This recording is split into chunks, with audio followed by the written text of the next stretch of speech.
Assalamualaikum warahmatullahi wabarakatuh. Salam sejahtera untuk kita semua. Syukur alhamdulillah saya masih bisa menyapa sahabat Kang Nur. Ya, dimanapun kalian berada, selamat datang kembali di channel saya Kang Nur Gendam Putih. Ya, saya doakan semoga teman-teman semua selalu dalam keadaan sehat, selalu diberikan keberkahan, kelancaran rezeki dan juga kebahagiaan dunia akhirat. Amin ya rabbal alamin. Nah, menindaklanjuti beberapa pertanyaan yang masuk di kontak layanan saya ya. Ada beberapa pertanyaan yang mana nanti seperti biasa akan saya buatkan satu persatu videonya supaya pembahasannya terfokuskan ya satu persatu. Oke. Pertanyaan yang pertama adalah, Kang Nur, apakah kita perlu untuk merawat sarana spiritual yang kita miliki? Ya, perihal merawat sarana spiritual ya, sebenarnya tidak ada yang namanya kewajiban untuk merawat sarana spiritual. Kembali mengenai merawat sarana ya, itu sebenarnya kembali kepada pribadi kita masing-masing. Ada yang semangat untuk merawatnya, ada juga yang tidak perlu untuk dirawat. Ya, artinya gini, kalau kita merawat sarana spiritual itu kan artinya kita membersihkan sarana tersebut dari kotoran, dari berbagai macam hal-hal yang bisa membuat energinya meredup, membuat sarananya cepat rusak dan lain sebagainya. Nah, itu namanya, itu perlunya perawatan itu untuk itu. Nah, tapi sebagian besar juga ada sarana yang tidak perlu dirawat gitu. Contohnya adalah yang berupa batu mustika ya, itu juga sebenarnya tidak perlu dirawat, tapi tergantung kalian mendapatkan sarana itu dari siapa. Nah, maka kalian konsultasikan ya kepada orang yang memberikan sarana tersebut kepada kalian gitu.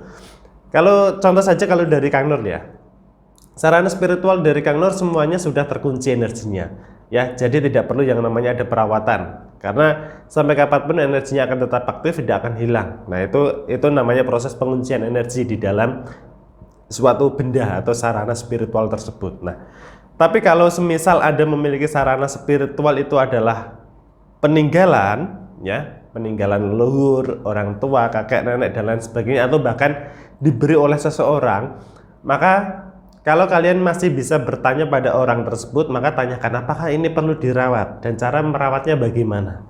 Ya, itu yang tahu adalah orang yang memilikinya terlebih dahulu ya, memilikinya pada zaman dahulu.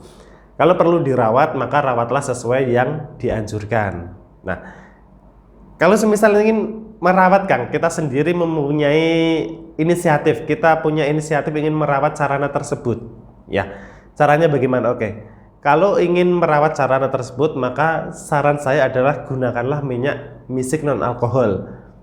Ya, ada banyak jenis, misalkan minyak javaron, misik hitam, misik putih dan lain sebagainya ya. Itu bisa kalian gunakan untuk merawat. Ya, caranya ya dengan dioleskan, diusapkan, dibersihkan seperti kalian merawat suatu benda. Gitu ya. Cara yang paling mudah seperti itu. Kalau ingin merawat yang lebih ekstra lagi, maka kalian bisa melakukan yang namanya penjamasan, yaitu dilakukan setiap 1 tahun sekali di malam 1 syuro gitu ya. Itu dulu yang bisa saya sampaikan.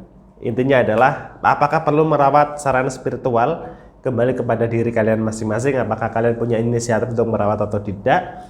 Tapi kalau saran saya, tetaplah untuk dirawat, karena bagaimanapun kita merawat benda itu sama dengan kita melestarikan ya, kita melestarikan budaya, kita melestarikan peninggalan orang leluhur kita merawat suatu benda itu supaya energinya juga tetap maksimal ya. Itu yang bisa saya sampaikan, semoga bermanfaat. Sampai ketemu di video selanjutnya. Wassalamualaikum warahmatullahi wabarakatuh.